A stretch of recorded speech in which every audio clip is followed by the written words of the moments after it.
welcome to A&E West Michigan. We are here at a place that I was at 10 years ago. This is Peter the Potter, right? Yes. And what is the name of it? Terrestrial Forming. Terrestrial Forming. Okay, that is so awesome. Well, terrestrial is of or pertaining to the earth. Peter sort of remembers us from before. We had a ball when we were out here the last time. We were checking out all of his pottery. Today, however, we're going to be talking primarily about art in the barn. And then, of course, I have to bug Peter and ask him some more questions about himself because he's intriguing. But tell us, Peter, about art in the barn. Well, Art in the Barn is a really major arts event to come to and enjoy of an evening, and it's August 8th, which is a Sunday evening, goes from 5 till 9, and it's down at Schiller's Barn, which is a historic old barn just down the road. Cool. And what we've done is we've brought really fine art into a rustic setting, which is a fun juxtaposition to do now and again. And there's a really good meal and live music. Neat. Yep. And this year we have Caribbean music. Really? And we've got a steel drum band. Very, very cool. We're gonna have, now, when is this? It's Pangea Steel Band drums will be there at Art in the Barn. Cool. And it's August 8th, which is a Sunday. We're going to have to come out there and in visit. The evening. Awesome. And it's a fundraiser for the White River Gallery and the Arts Council of White Lake. And so there's tickets at the door, or you can buy tickets at the Arts Council in Montague or here at Terrestrial Forming Pottery. Fantastic. Beforehand, and they're $30 beforehand and $35 at the door. Wow. And it's really helpful if you buy your tickets in advance. And then we can have an idea of how many people. We can get the food dialed in correctly. Wonderful. We don't like to have a lot of waste afterwards, so we keep it kind of close. I mean, 10 extra people can come and nobody will know the difference, but maybe 20 is pushing it. Anyway, absolutely. So there'll be live demonstrations, there'll be different artists doing what they do as a demo, and there'll be a silent auction from the gallery members. And that's something that you just sign up for, and you come back and see somebody's outbid you and just raise it by, you know, whatever you have to raise it by. And at the end of the evening, the silent auction's done, and then we have a live auction with a real auctioneer for a donated piece of work from one of the guest artists who are the demonstrators.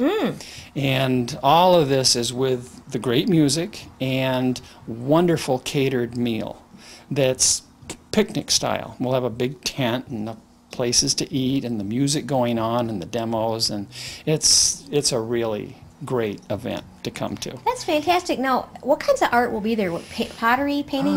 Well, pottery. We'll have a little pottery. Maybe not a lot, but a little. And we're going to have, let me see if I can recall who are the demonstrators.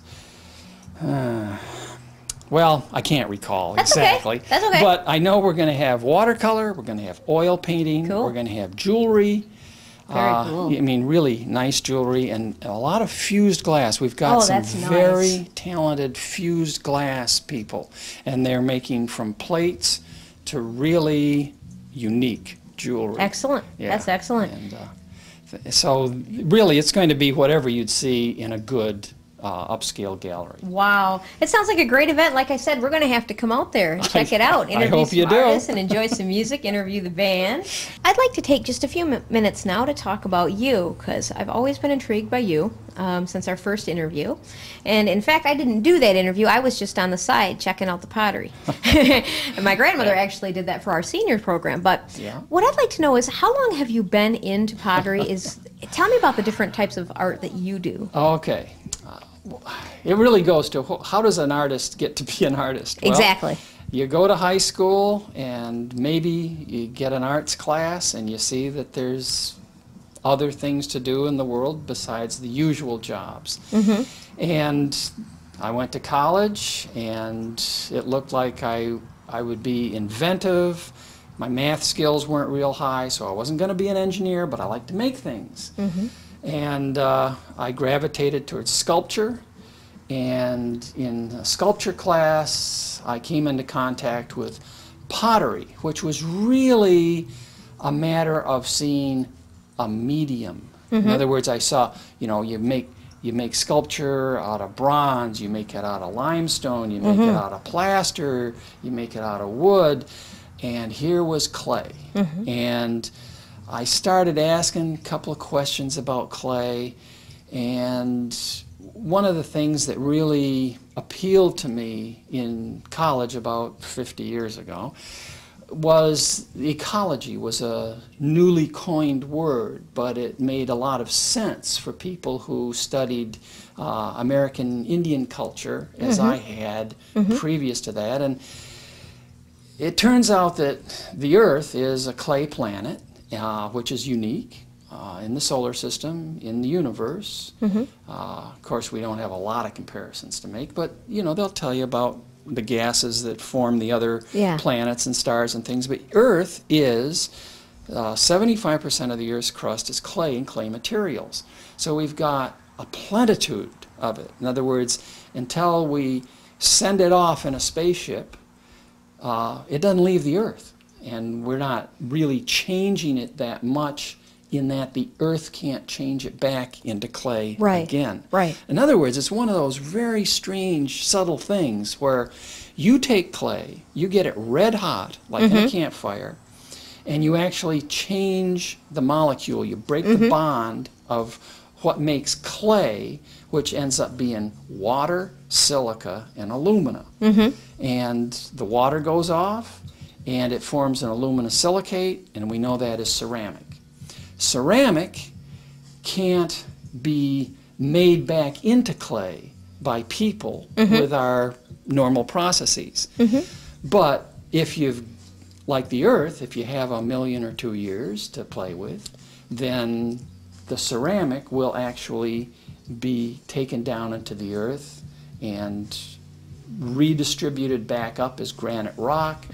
And so the mountains weather down to become clay, it goes down the rivers, we find it where it is, and we use it. Wonderful substance, wonderful substance. So anything that you can make out of clay is probably totally recyclable and makes a lot of sense for here on the planet.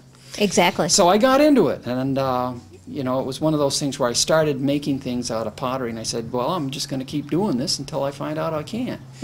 And 50 years later, I never found out I can't. So. Now, I thought something was kind of cool. You were telling me on the break that you taught cross country at the college, for years. I never would have guessed. Well, sports are my hobby. Really? A lot of potters, clay and pottery is their hobby as well, but it just hasn't worked out that way with me. For me, sports are my hobby. I've always loved cross-country skiing, and it's the closest thing that I can do to flying. Wow. You know, it's like you're just following the terrain, and you're That's really awesome. light on it. And you might as well be flying in the sky, but you're flying on the earth.